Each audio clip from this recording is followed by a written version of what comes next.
Welcome to Home Biz Tax Talk. My name is Lysandra Everett. I am the Home Biz Tax Lady, where I help home business owners win the tax game. Home Biz Tax Talk airs Monday through Friday, and when you tune into my show, you're going to hear about topics that are important to the home business community. And today I want to focus on these extenders, you guys.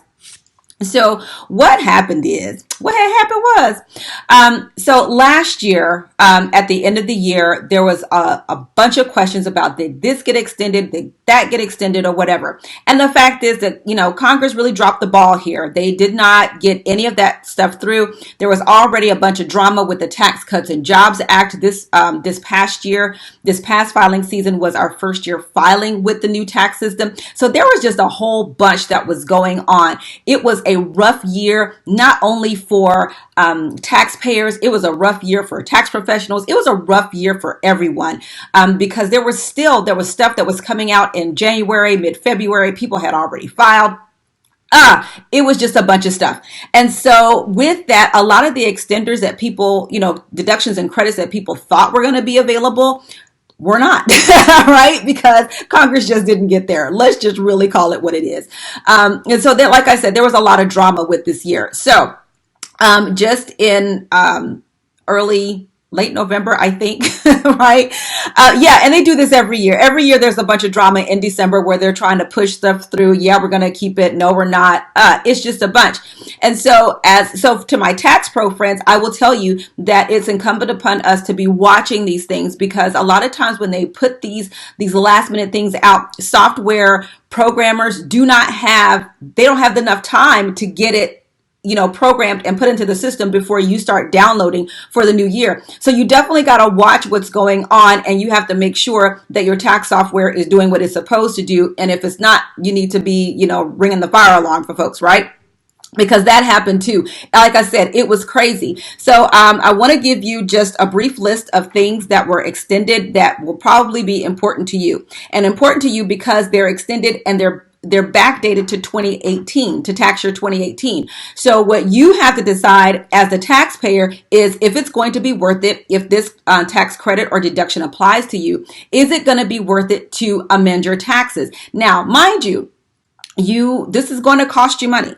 Okay, you're going to be going back to your tax professional and saying, hey, I need to amend. It's going to cost you, because although it's not your fault, it's not the tax pro's fault either. And it is best and probably cheaper to go back to the person who prepared the taxes to begin with, because they already have the work done. It's going and making a few tweaks here and there. If you go to somebody new, they're going to have to recreate the return the way it is and then amend it.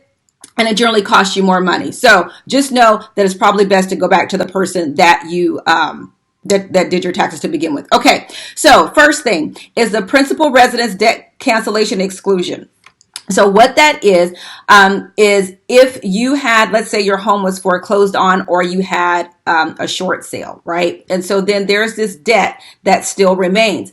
And so with this principal debt cancellation exclusion, that means that money will not be counted as income. So if you can imagine having a home that you owe $400,000 on, that you could only sell for $200,000, and then you've got $200,000 of additional income that you have to pay taxes on. Well, now you don't have to do that. And so in 2018, when you filed your 2018 taxes, if you had if you had a debt cancellation on your principal residence and you did not get this exclusion, you probably want to go back and amend, because that can be a pretty good chunk of money. Okay.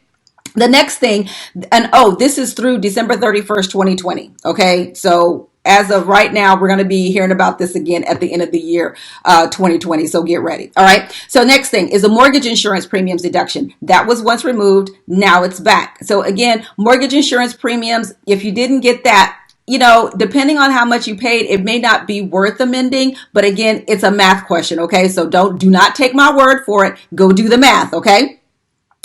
Then the medical expense deduction. Okay. So the medical expense deduction, it was a 7.5% floor. Then it went to 10%.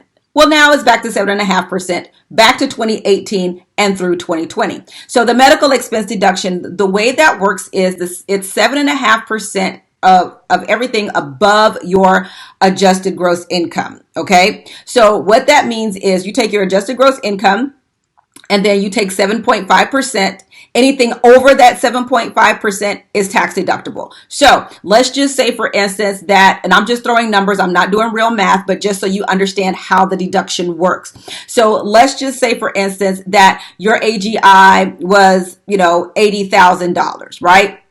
And 7.5% is what, like 5,600 or something like that.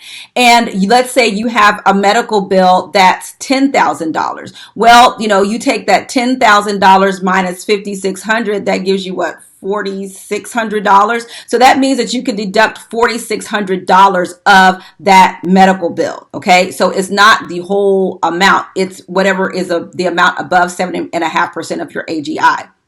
Okay. And also this counts if you're itemizing. So a lot of times you won't see these deductions unless you're itemizing, and with the almost doubled standard deduction, which also is going up for 2020. If all your deductions don't exceed your standard, you're still going to get the standard deduction. Okay. So you're not losing anything getting the standard deduction. Just know that if you don't see these numbers, it's not because you're getting cheated. It's because your standard deduction is higher. Okay. Next is the tuition and fees deduction. This was a big deal for a lot of my clients. Okay.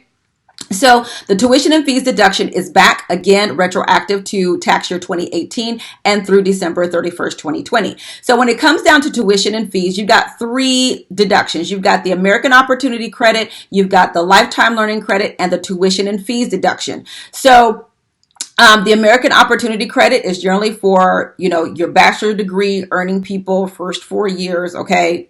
That's what the American Opportunity Credit is for. The tuition and fees deduction is if you really none of that applies to you, then the tuition and fees deduction may be available to you. There are still AGI limits, okay? So if you normally took the tuition and fees deduction and then you did not get it for tax year 2018, again, do the math to see if it's going to be worth amending, okay? Because it may not. Then there's the non-business energy property credit. I'm gonna be really honest with you. I had never even heard of that credit. So I don't even know who this applies to. That's the truth. Okay. And then there are a lot of other extenders that don't apply to like everybody. That's not a common thing, like the Black Lung Disability Trust Fund tax, the Indian Employment Credit, Railroad Track Maintenance Credit. Okay, so this is what I'm saying. There's a lot of stuff that goes into these extenders. Let's see. There's another one in here that I got my list of credits, y'all. Okay, so then there's the Energy Efficient Homes Credit that is also back. And that is, listen, that does not mean you just go get energy efficient appliances and then you get the energy efficient homes credit. That is not how that works. Okay. Don't do that. I had somebody that did that and got audited. Okay. That's not what it is. Let's see. Now, there's also the paid family and medical leave credit that has been extended through December 31st, 2020. The work opportunity credit was also supposed to expire December 31st, 2019. That has been extended through December 31st, 2020. And the work opportunity credit is when you hire people from a certain demographic. There's different types of credits that applies to different subsets. Y'all know what I'm trying to say. Different types of people that you just go read it if you really want to know what it applies to. Okay, moving on. And check with your tax professional if you hire someone and you want to know if the work opportunity credit applies. All right. Then there is the disaster relief. So one of the things that is great is that for people that are in federally declared disaster areas, you're going to get an automatic 60-day extension for your taxes. It's no more waiting to see what the IRS is going to do. You're going to get an automatic 60-day extension. And then I will tell you this, that if you are especially if you're in an area that is prone to natural disasters, if you got hurricanes that come every year, if you live in Tornado Alley, you need to be doing things to back up all of your financial information so that you can have that offsite in the cloud or something, whatever. So you're not having to recreate a bunch of stuff. That is just going to be, good planning and good business for you, instead of having to go back and try and recreate a year's worth of financial data and trying to remember, did I go go here on January 3rd, 2020. Don't do that. Just, take the extra step, especially if you're a business owner, take the extra step of making sure your stuff is backed up in the cloud so you don't have to go and find information to file your taxes. So, like I said, there's a lot that was in this extenders bill that doesn't apply to the common person. There are some, special credits that apply to people, but you as the taxpayer, you need to know that, that these are out here, and you need to, like I said, get with your tax professional and do the math to see if it's going to be worth it for you to amend your taxes. But, in some cases it is, in some cases it isn't. Okay. So I have a question that I want to go ahead and answer this. It says, what is the credit for home business education, buying courses to build a home business, not actual college? Okay. So that may fall under continuing education for your business. Now, one of the things that you have to know is that if you are taking courses to get into a certain profession, those courses are not tax deductible. You need to be in business, and then what you take after that may qualify for a tax deduction. Okay. So I encourage you to, again, consult with your tax professional. Let them know what you're doing before you do it, because after might be too late. Okay.